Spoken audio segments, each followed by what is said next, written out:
Bab 2301. Selamat datang kembali. Harvey mengulurkan tangan kanannya dengan sopan sambil tersenyum. Saya tidak bisa menghadiri jamuan penyambutan Anda terakhir kali karena saya tidak berada di Sanjoto. Nicole menatap Harvey dengan dingin dan berkata, kau tidak perlu menjelaskannya. Bahkan jika kau ada di sini, aku tidak akan mengirimimu undangan. Kau masih sama saja setelah bertahun-tahun. Harvey menarik tangannya, agak kesal. Aku selalu memperlakukan orang yang tidak kusuka dengan cara seperti ini, jawab Nicole sambil melirik Snow. Harvey tahu bahwa wanita itu menghinanya. Karena Harvey telah putus dengan Snow, itu berarti dia tidak menyukainya. Namun sekarang, mereka kembali bersama lagi, dan wanita itu membenci tindakan Harvey. Namun, semua yang dilakukannya adalah untuk Nicole. Ia ingin membuktikan dirinya kepada Nicole, sehingga Nicole akhirnya akan melihat pria kuat yang layak untuk dipercayainya. Selama 5 tahun, dia mengira dia telah menghilang dan tidak akan pernah melihatnya lagi, jadi perasaannya terhadapnya pun sirna seiring dengan pikiran itu. Sampai akhirnya dia mendengar bahwa dia telah kembali dan mengadakan jamuan selamat datang yang meriah untuk merayakan kembalinya dia ke Riddle Corporation. Dia buru-buru menyelesaikan proyek luar negerinya dan bergegas kembali secepat mungkin. Namun, meskipun dia sudah kembali, dia tidak punya alasan yang masuk akal untuk menemuinya. Pada akhirnya, dia memutuskan untuk membuktikan diri kepadanya sehingga dia akhirnya akan menemuinya. Nicole mengerutkan kening saat dia merasakan tatapan Harvey yang tajam padanya, merasa sangat jijik dengan tatapannya. Harvey, ayo kita duduk, kata Snow lembut. Kau saja duluan. Harvey tidak berniat pergi setelah melihat Nicole. Ia hanya ingin menatapnya lekat-lekat. Lagi pula, Nicole sudah menghilang selama 5 tahun, dan ia bahkan mengira Nicole sudah tidak hidup lagi. Sekarang, ketika melihatnya secara langsung, Harvey merasa seperti hidup kembali. Wajah Snow langsung pucat, dan dia tidak bisa menahan rasa bencinya yang semakin besar kepada Nicole. Kenapa harus Nicole? Harvey dan aku baik-baik saja, tapi semuanya berubah begitu dia muncul. Kenapa? Melihat ekspresi mereka, mata Nicole menyipit karena tidak senang. Dia benar-benar tidak suka merasa menjadi mangsa. Dengan tatapan dingin, Nicole berkata, lakukan sesukamu, tapi tolong jangan halangi jalan. Setelah berbicara, Nicole berjalan mengitari Harvey dan menuju ke tempat duduknya dan Jared. Harvey tiba-tiba meninggikan suaranya. Kakek juga merindukanmu. Nicole terus berjalan tanpa henti. Mengapa kakeknya merindukanku? Mengapa dia datang dan memberitahuku?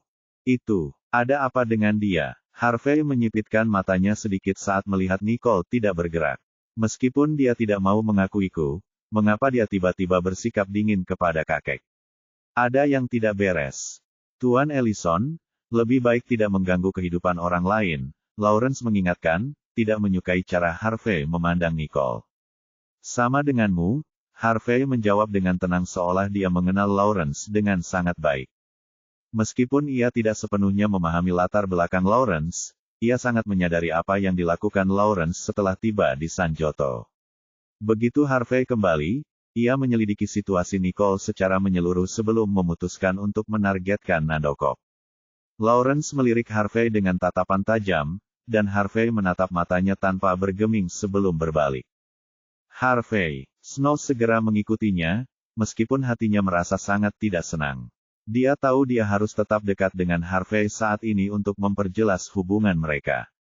Wajah Lawrence sedikit muram saat ia melihat Harvey pergi.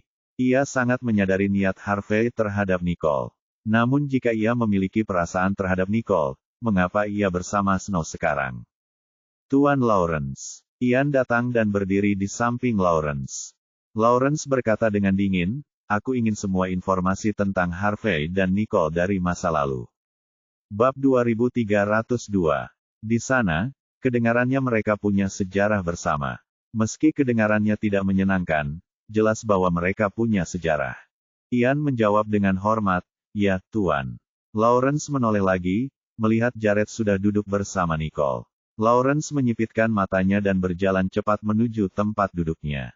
Nicole melihat Jared kembali dan bertanya dengan lembut, mereka akhirnya membiarkanmu pergi, ya.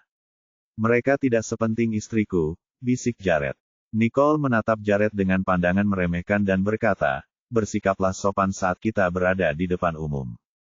Aku berperilaku baik, kata Jared percaya diri sambil memegang tangan Nicole yang lembut. Berperilaku baik. Jika orang lain mendengarnya, rahang mereka mungkin akan ternganga, pikirnya. Sambil meremas lembut tangan Nicole yang lembut, Jared berbisik, apa yang Harvey katakan? Tidak apa-apa, hanya mengenang masa lalu, jawab Nicole acuh tak acuh. Jared mengangkat alisnya sedikit. Apakah kamu punya masa lalu yang bisa kamu kenang? Lulu sudah menceritakan padaku tentang masa lalu kita.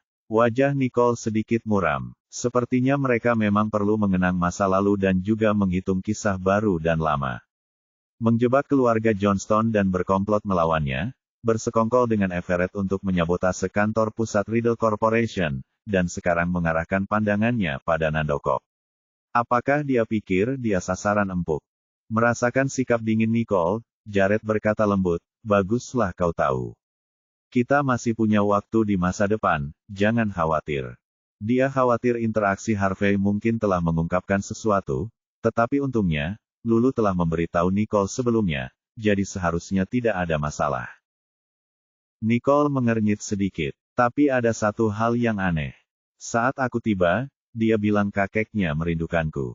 Bagaimana tanggapanmu? Ekspresi Jared menjadi serius. Dia telah mengabaikan aspek ini. Aku mengabaikannya. Nicole juga merasakan ada yang tidak beres dan bertanya dengan suara pelan, haruskah aku mengenal kakeknya? Tidak hanya itu, kamu juga punya hubungan yang cukup dekat dengannya. Jared tidak punya pilihan selain jujur. Nicole mengernyitkan alisnya saat mendengar tentang kenalan masa lalunya dengan Ten Ellison. Begitu ya, mungkinkah Harvey sudah menduga sesuatu dari reaksiku tadi? Tanpa sadar dia ingin menoleh untuk melihat, tetapi Jared menghentikannya dan berkata, jangan menoleh. Jika kamu melihatnya sekarang, dia akan curiga. Jadi, maksudmu dia mencurigaiku? Nicole bertanya-tanya, itukah sebabnya dia mengujiku tadi? Mungkin dia hanya ingin mendekatimu. Tapi kalau kau berbalik sekarang, dia mungkin akan mulai curiga, bisik Jared kepada Nicole. Nicole segera menghentikan gerakannya karena dia tahu Jared benar. Harvey mungkin tidak menyadari sesuatu yang penting, tetapi paling-paling, dia mungkin penasaran. Namun, jika dia memperhatikan tindakan Harvey sekarang, dengan sifatnya yang mencurigakan, dia pasti akan terlalu memikirkannya. Bab 2303. Nicole lalu merendahkan suaranya dan berkata, aku akan mengunjungi Tuan Ellison lain kali. Lebih baik aku mengajaknya keluar. Ekspresi Jared menjadi sedikit muram, dan nadanya mengandung sedikit keseriusan. Nicole mengerutkan alisnya. Kenapa? Dia merasa ada yang tidak beres. Ellison Group adalah perusahaan kelas 1 di kota itu, dan status Ten Ellison tidak bisa diremehkan. Jadi mengapa Jared terdengar gelisah saat berbicara tentang Tuan Ellison?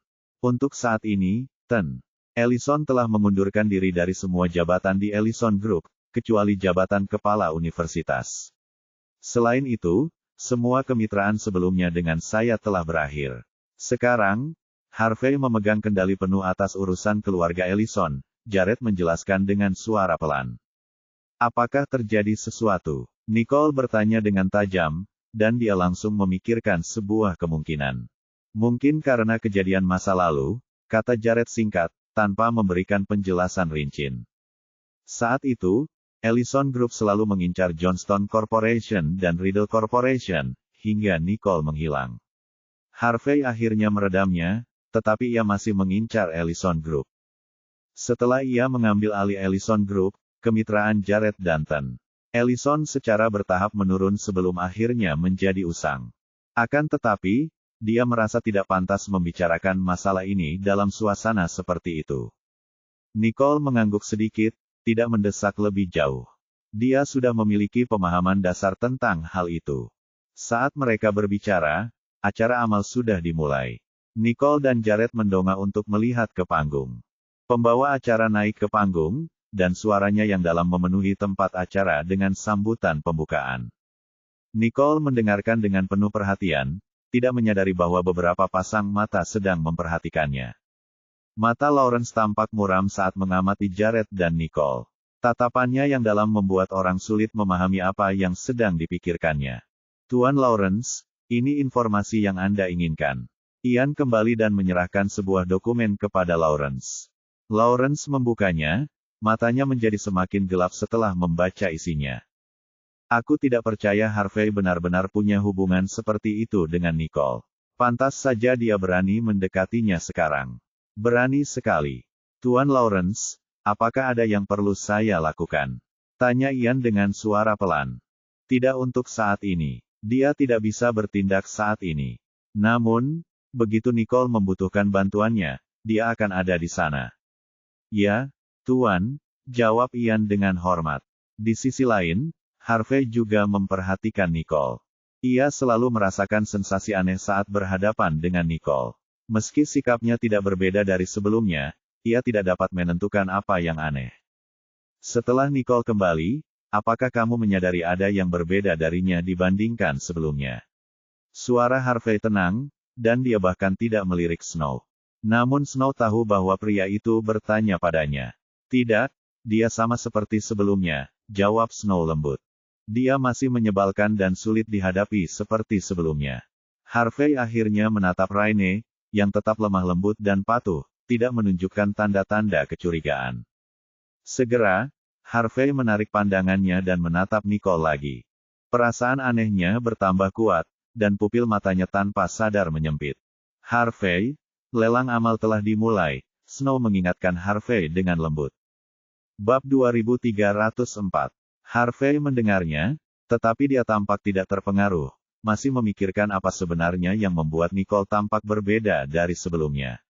Namun, dia tidak dapat menemukan apapun, dan ini membuatnya frustrasi.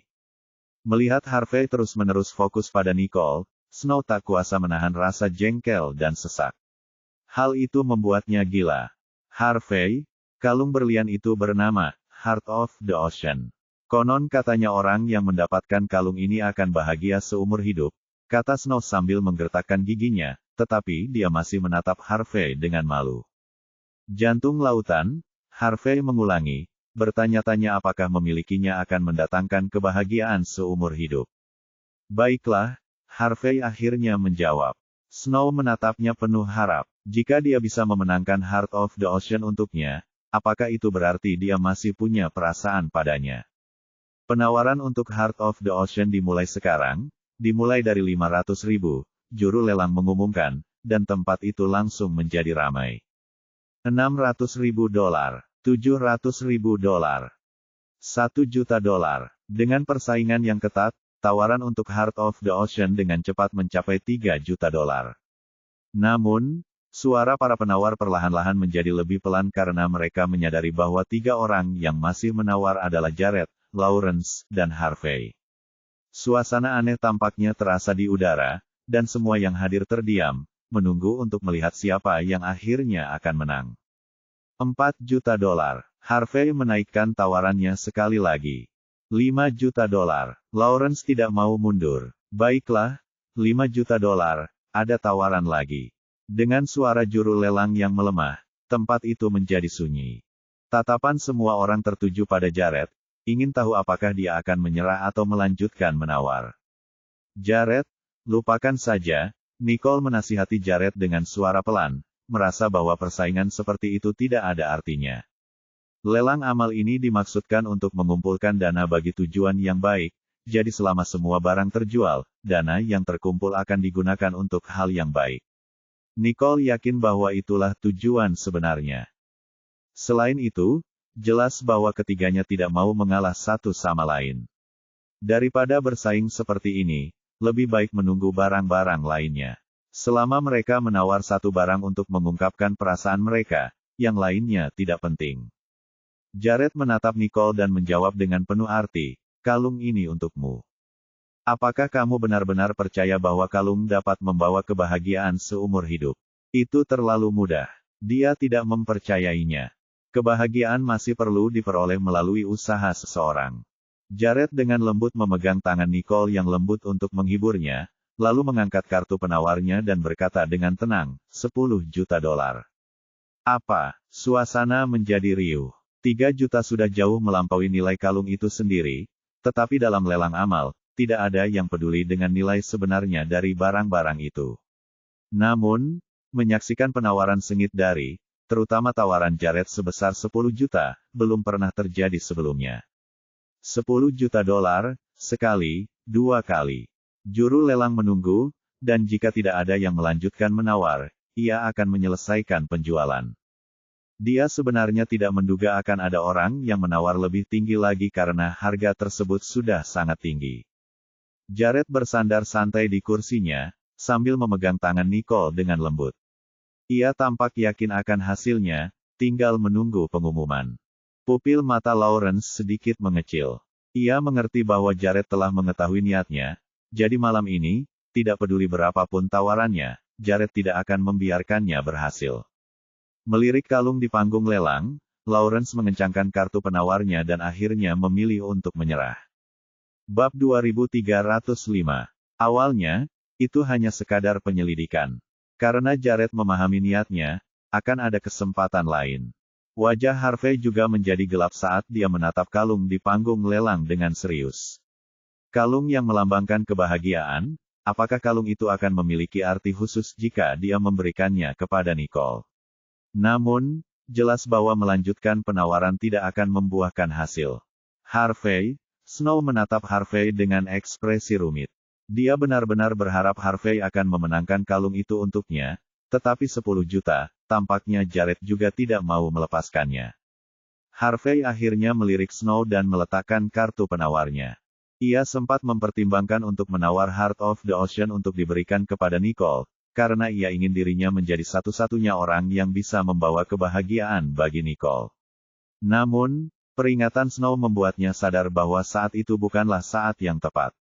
Masalah di Nandokop belum sepenuhnya terselesaikan, dan dia harus tetap tenang. Melihat Harvey menyerah dalam menawar, Snow merasa kecewa, tetapi dia tetap menghiburnya dengan dewasa, itu hanya kalung, dan aku tidak terlalu menginginkannya. Harvey menatap Snow dengan acuh tak acuh. Apakah dia menginginkannya atau tidak, itu bukan urusannya.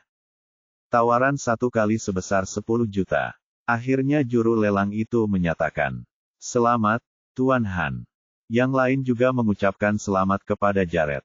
Pada saat yang sama, mereka merasa lega. Mereka khawatir perang penawaran ini tidak akan pernah berakhir.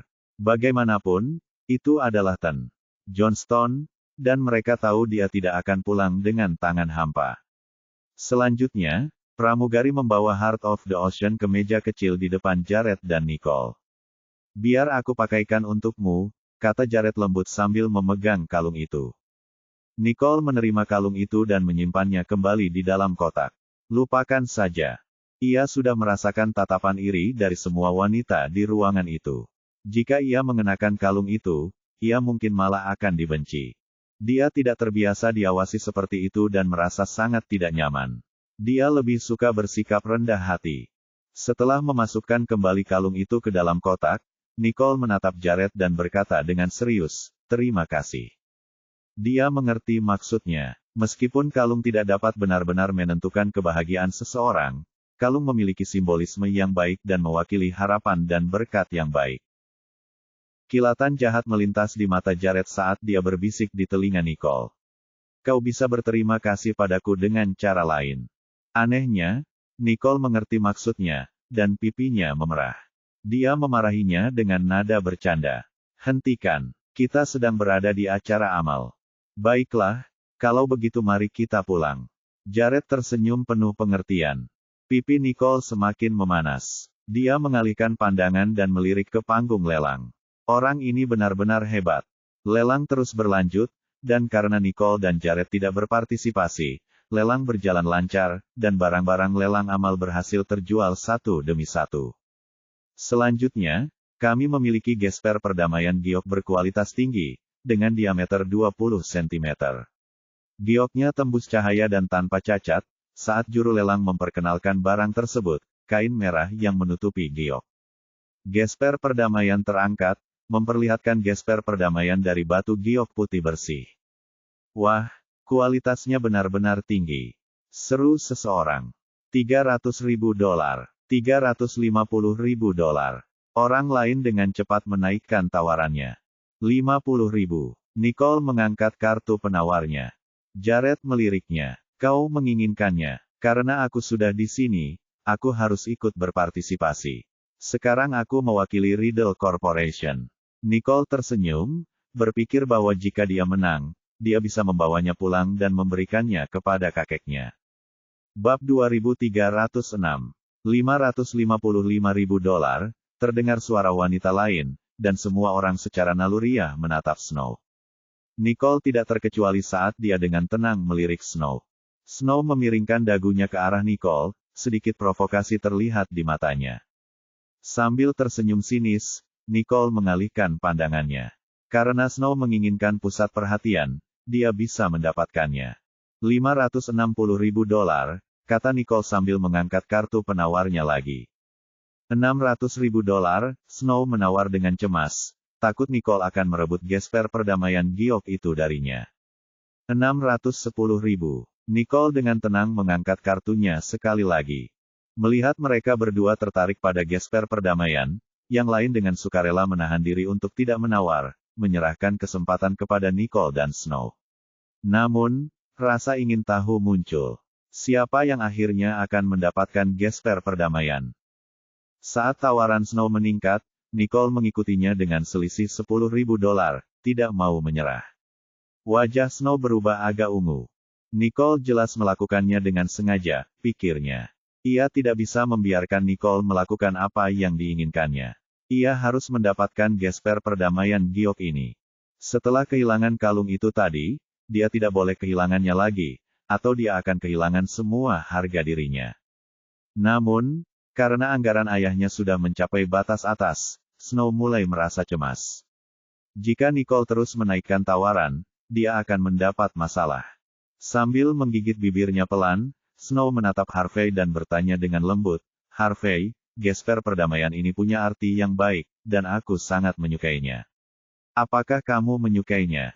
Dia harus mencari bantuan Harvey karena dia sangat ingin memenangkan Nicole.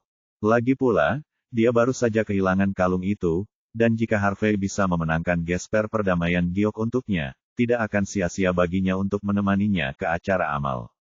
Jika dia mendapat gesper perdamaian dari Harvey di depan semua selebriti di Sanjoto, itu akan menjadi pengakuan atas identitasnya, dan dia kemudian dapat dengan percaya diri menunggu untuk menjadi Nyonya Ellison. Harvey melirik Snow dan berkata dengan tenang, "Jika menurutmu itu berguna, tawarkan saja. Jika tidak, biarkan saja." Senyum Snow membeku, tidak percaya dengan apa yang didengarnya. Jadi, dia ditolak sekali lagi. Harvey telah menyerahkan kalung itu sebelumnya, dan sekarang dia menolak untuk membantunya dengan gesper perdamaian. Apa sebenarnya kesepakatannya? Dengan sedikit rasa enggan, Snow menggigit bibirnya. Wajahnya menjadi pucat lalu memerah karena ia semakin kesal. Tatapannya beralih ke Nicole, menatapnya dengan getir. Mengapa nasib buruk selalu mengikutinya setiap kali Nicole ada di dekatnya? Bahkan Harvey, yang telah berusaha keras untuk mendapatkan kembali dukungannya, telah bersikap dingin terhadapnya. Semakin dia memikirkannya, semakin marah dia. Snow kehilangan akal sehatnya dan mengangkat kartu penawarnya, sambil berkata, $1,5 juta. $1,501 juta, suara Nicole terdengar lagi. Wajah Snow memerah karena marah. Dia tidak peduli lagi pada hal lain dan mengangkat kartunya lagi sambil berteriak, $2 juta. $2,1 juta. Nicole tampak tenang dan santai seolah-olah gesper perdamaian itu sudah ada di tangannya. Melihat Nicole tidak menaikkan tawarannya hanya $1.000, tetapi meningkat hingga $100.000, Snow panik dan langsung berteriak, $3 juta. Kali ini, dia sudah mencapai puncaknya. Dia tidak percaya Nicole masih bersedia menaikkan tawarannya. Semua orang memandang Nicole, menunggu untuk melihat langkah selanjutnya. Namun, Nicole mengangkat bahu dan meletakkan kartu penawarnya di meja kecil, yang menunjukkan bahwa dia sudah selesai untuk saat ini. Bab 2307. Tak ada lagi pemandangan yang menarik untuk ditonton, dan semua orang mengalihkan pandangan mereka. Snow menatap Nicole dengan tak percaya. Meskipun dia bertekad untuk menang, dia tidak merasa puas karena menang ketika melihat ekspresi Nicole. Nona, ini adalah sabuk pengaman yang Anda minta. Silakan selesaikan tagihan di belakang panggung setelah acara. Terima kasih atas sumbangan Anda untuk amal. Nyonya rumah dengan sopan mengingatkan Snow sebelum pergi. Sambil menatap gesper perdamaian giok, Snow merasa seperti baru saja terbangun dari mimpi. Bagaimana dia bisa kehilangan kewarasannya seperti itu? Dia menawar $3 juta, tetapi ayahnya hanya memberinya anggaran $2 juta. Bagaimana dia akan menangani $1 juta tambahan itu? Akhirnya mendapatkan kembali ketenangannya, wajah Snow memucat, menunjukkan ekspresi putus asa. Selanjutnya, kami akan mempersembahkan barang lelang amal lainnya. Acara amal terus berlanjut, tetapi Snow tidak dapat fokus pada apapun lagi. Matanya terpaku pada gesper perdamaian, dan dia tenggelam dalam pikirannya. Akhirnya acara pun berakhir dan para tamu mulai meninggalkan tempat itu satu persatu, melunasi tagihan barang yang telah mereka tawar. Nicole dan Jared melunasi tagihan kalung itu dan kembali ke tempat duduk mereka. Mereka mendapati Snow masih duduk di sana dengan linglung, dan senyum sinis muncul di bibir Nicole. Apakah kamu mengira dia tidak punya cukup uang untuk melunasi tagihannya? Suara Lawrence terdengar di telinga Nicole. Dia menoleh untuk menatapnya sambil tersenyum. Kau masih di sini. Meskipun saya tidak memenangkan apapun, saya tetap memberikan sumbangan, jawab Lawrence, sambil menunjukkan bahwa ia baru saja datang ke belakang panggung. Oh, kamu pergi sekarang, kata Nicole, tidak bertanya lebih lanjut. Ya, kata Lawrence sambil bersiap untuk pergi juga. Meskipun Nicole tidak menjawab pertanyaannya, berdasarkan pemahamannya tentang Nicole, dia tahu pasti ada alasan di balik keputusan Nicole untuk menyerah pada pelelangan. Snow mungkin telah jatuh ke dalam perangkap Nicole, dan keputusan Nicole untuk menyerah pasti ada hubungannya dengan itu. Sekarang, melihat ekspresi bingung Snow, Lawrence berpikir dia mungkin telah menebak dengan benar. Ayo pulang, kata Jared, tidak menyukai cara bicara Nicole yang santai dengan Lawrence. Ia memegang tangan Nicole dan mereka berdua pergi bersama. Wajah Lawrence menjadi gelap saat dia melihat mereka pergi. Karena semua orang sudah pergi, termasuk Harvey, Snow masih duduk di kursinya, tidak dapat pergi ke belakang panggung untuk menyelesaikan masalah tersebut. Nona, di belakang panggung sudah menunggu Anda untuk menyelesaikan tagihan. Selain itu, malam ini sudah dekat, Nyonya rumah mengingatkan Snow. Wajah Snow menjadi semakin pucat, tetapi dia menggertakkan giginya dan berkata, aku tahu. Nyonya rumah melihat bahwa Snow menanggapi tetapi masih tidak bergerak, jadi dia tidak dapat menahan diri untuk bertanya, Nona, apakah Anda tidak menyukai gesper perdamaian? Jika Anda benar-benar tidak menyukainya, Anda dapat membatalkan tawaran. Snow menarik napas dalam-dalam dan berdiri, sambil berkata, aku akan menyelesaikan tagihannya sekarang. Dia tidak mungkin membatalkan tawarannya. Itu akan membuatnya menjadi bahan tertawaan seluruh Sanjoto. Jika dia menawar sebuah barang di lelang amal dan kemudian membatalkannya, itu sama saja dengan memberitahu semua orang bahwa dia menyesalinya karena dia tidak mampu membelinya. Sekalipun dia akan dimarahi ayahnya, dia harus membawa pulang gesper perdamaian itu. Tak berdaya, Snow menelepon sambil berjalan, meminta Dillon untuk mentransfer uang kepadanya. Setelah dimarahi, Snow akhirnya mendapatkan uang itu dan pergi dengan gesper perdamaian. Di luar, dia menatap langit malam yang redup, menggertakkan giginya karena marah. Setelah sadar, Snow menyadari bahwa dia telah ditipu oleh Nicole. Dia telah kehilangan $3 juta, dan hanya memikirkannya saja membuat darahnya mendidih. Jika dia tidak impulsif saat itu, dia tidak akan menderita kerugian sebesar itu. Sekarang, bahkan Harvey telah meninggalkannya, membuatnya merasa seperti telah kehilangan segalanya. Bab 2308. Keesokan harinya di Riddle Corporation, orang bisa mendengar tawa hangat Lulu yang terdengar dari kantor Nicole. Nicole tidak dapat menahan diri untuk bertanya, apakah kamu benar-benar senang dengan ini? Tentu saja, beraninya Snow menantangmu dengan otaknya itu. Lulu menjawab dengan wajah cemberut. Hanya dengan memikirkannya saja Lulu sudah bersemangat. Selain itu, saat Lulu mengetahui bahwa Nicole telah menempatkan Snow dalam posisi yang buruk, ia merasa akhirnya berhasil membalas dendam. Melihat bagaimana Lulu bersikap, Nicole tak kuasa menahan diri untuk menggelengkan kepala dan tersenyum. Kudengar Snow meminta bantuan dari keluarga, jadi dia terpaksa mengakui semuanya. Kalau dipikir-pikir lagi betapa arogannya dia di sekolah, siapa sangka suatu hari dia akan seputus asa ini. Karma benar-benar menimpanya kali ini. Lulu sedang dalam suasana hati yang baik sehingga dia tidak bisa berhenti mengejek Snow. Ketika Lulu selesai mengejek, dia menoleh ke arah Nicole dan berkata dengan bangga, "Oh, kudengar Raine sudah bertindak." Karena kejadian ini, dia membujuk Dillon agar tidak memberikan Snow kekuatan apapun. Nicole mengangkat alisnya dan berpikir, Raine cepat bereaksi. Dia benar-benar selalu waspada. Kita akan berkumpul di rumah keluarga malam ini. Aku akan mengawasi mereka. Nada bicara Nicole sedikit merendah. Jika apa yang Lulu dengar itu benar, Harvey harus mempercepat rencananya. Baguslah.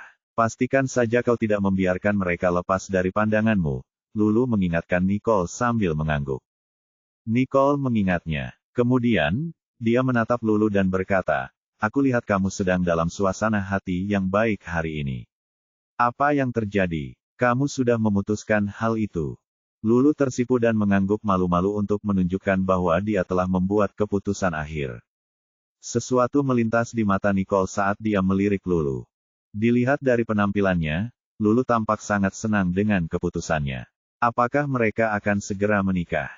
Sambil mengangkat alisnya, Nicole bertanya dengan hati-hati, "Kau tidak hadir di pesta amal kemarin.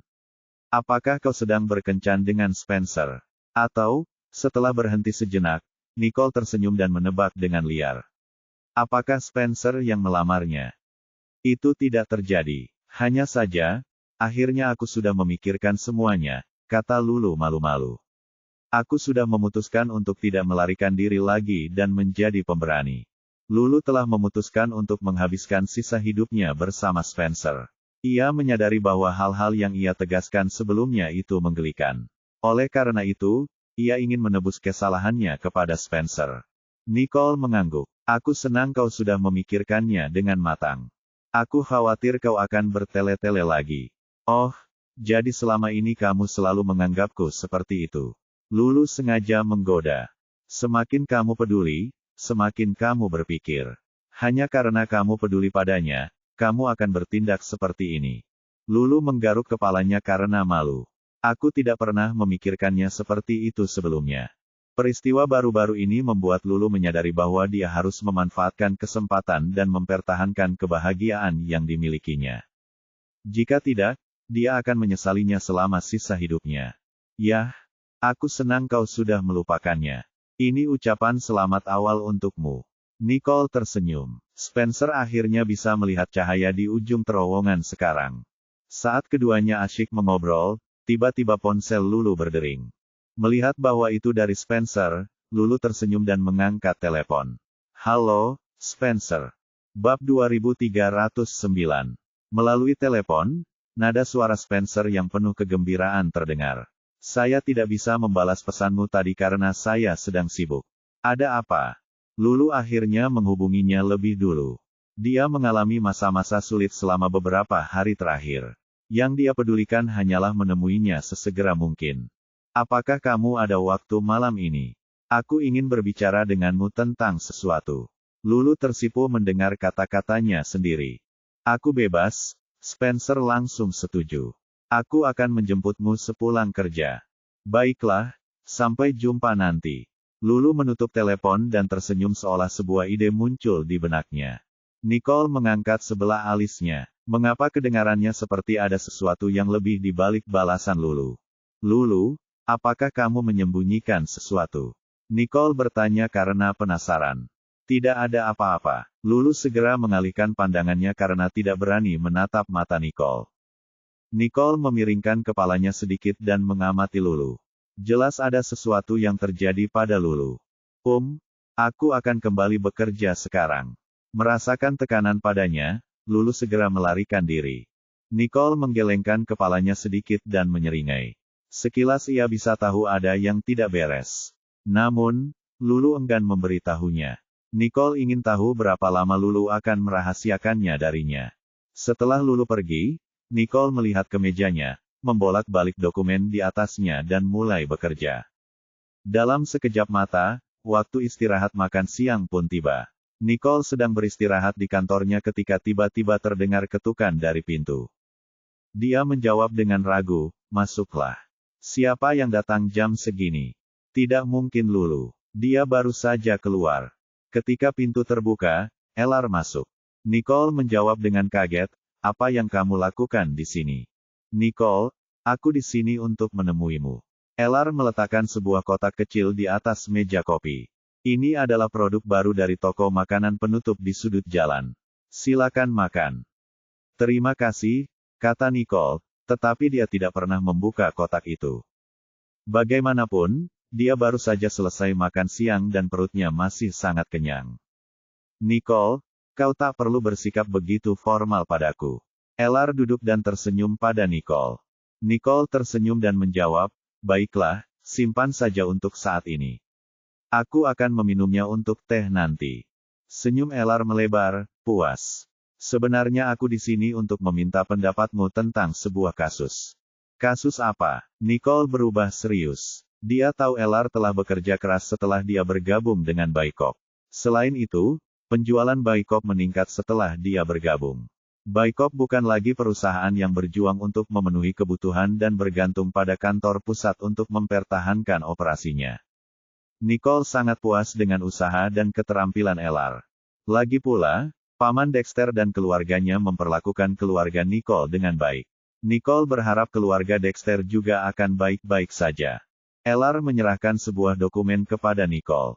"Ini dia." "Aku sempat ragu-ragu. Aku selalu punya firasat bahwa ada yang kurang dari proposal ini, tapi aku tidak bisa memastikannya." Nicole mengambil dan membukanya. Setelah membaca lamaran itu, dia berpikir keras.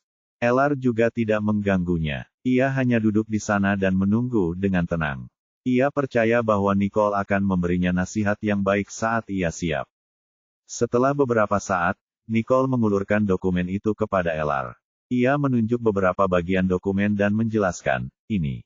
Saya rasa perlu lebih banyak sumber daya yang dibutuhkan dalam publisitas. Metodenya harus baru." Mengenai arah proposal ini. Bab 2310. Setelah mendengar apa yang Nicole katakan, Elar berseri-seri. "Apa yang kamu katakan sungguh menakjubkan. Aku tahu kamu akan menemukan jawabannya." Mereka telah membahas usulan ini berkali-kali dan membuat banyak perubahan, tetapi Elar tidak pernah merasa puas. Ia tidak dapat memikirkan cara lain untuk membuatnya lebih baik, jadi ia meminta bantuan Nicole. Di sisi lain, dia juga khawatir akan mengganggu Nicole saat bekerja. Jadi, dia sengaja memilih untuk menemuinya saat istirahat makan siang.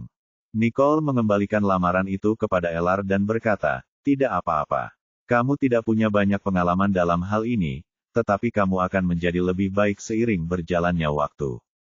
Terutama dengan keterampilanmu, aku yakin itu tidak akan memakan waktu lama." Elar sangat senang dipuji oleh Nicole. "Saya akan bekerja keras." Nicole tersenyum dan menjawab, "Kami semua melihat usaha yang kamu lakukan." Pada saat itu, Elar teringat panggilan telepon yang diterimanya dari Dexter. "Oh benar, Nicole. Tahukah kamu mengapa Paman Damien mengumpulkan semua orang di rumah keluarga?" "Benarkah?" Nicole terkejut mendengar berita itu. "Ya, dia ingin semua orang hadir malam ini. Paman Damien, Paman Dillon, keluargamu dan keluargaku. Keempat anak kita. Keluarga harus hadir." Elar menyadari bahwa Nicole tidak tahu apa-apa tentang pertemuan itu.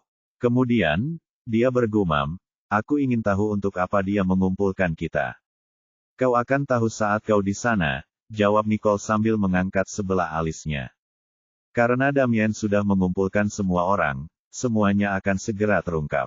Aku tidak tahu apa yang Paman Damien rencanakan, tapi yang jelas, rencananya tidak terlalu hebat." Elar tidak dapat menahan diri untuk berkata. Sudah lama sekali sejak terakhir kali semua orang berkumpul di rumah keluarga. Sejak Nicole mewarisi kantor pusat, semua orang tampak saling menjauh. Jadi, jarang sekali semua orang bisa bertemu di waktu yang sama. Dan sekarang, Damien tiba-tiba meminta semua orang untuk berkumpul di rumah itu. Ada yang aneh. Jangan khawatir. Dengan kakek di dekat sini, Paman Damien tidak akan berani melakukan apapun. Nicole mengangkat bahu, tampak tidak peduli. Meskipun Ten, Riddle Sir, dan yang lainnya tidak yakin apa yang sedang dilakukan Damien, Ten, Riddle Sir, telah memberitahu Nicole tentang kunjungannya yang sering. Ini menunjukkan bahwa Ten, Riddle Sir, masih berhati-hati terhadap Damien. Dengan begitu, Nicole tidak perlu khawatir. Melihat betapa tenangnya Nicole, Elar mengangguk. Kau benar. Baiklah, kau harus kembali bekerja jika tidak ada hal lain yang kau butuhkan. Para karyawanmu pasti sudah menunggumu untuk memulai rapat, Nicole mengingatkan Elar. Bagaimana kau tahu? Tanya Elar heran. Nicole melirik proposal di tangan Elar dan berpikir, mereka telah mengerjakan proposal ini selama berhari-hari dan tidak dapat menyelesaikannya. Elar tidak punya pilihan selain segera menemuiku. Itu artinya dia sedang terburu-buru untuk menyelesaikan proposal itu. Melihat tatapan Nicole, Elar menemukan jawaban atas pertanyaannya. Merasa agak canggung, dia menggaruk kepalanya dan tersenyum polos. Aku akan kembali sekarang. Baiklah, sampai jumpa malam ini. Nicole tersenyum lembut. Baiklah, jawab Elar dan berjalan keluar. Setelah dia meninggalkan ruangan, Nicole bersandar di sofa dan menyipitkan matanya. Apa yang Paman Damien rencanakan hingga ia mengumpulkan semua orang di rumah keluarga? Kakek memang menyebutkan bahwa Paman Damien sering mengunjunginya, tetapi ia selalu sendirian. Mengapa ia meminta semua orang untuk datang kali ini? Nicole tahu ada yang tidak beres, tetapi dia belum menemukan sesuatu yang mencurigakan tentang Damien akhir-akhir ini. Dia tidak tahu apa yang akan dilakukan Damien selanjutnya. Dalam sekejap mata, sudah waktunya untuk pulang kerja. Nicole baru saja meninggalkan kantor ketika dia bertemu Sean dan Steve. Sean, Steve, ayo kita turun bersama, kata Nicole sebagai ganti menyapa mereka. Kemudian, mereka bertiga memasuki lift bersama.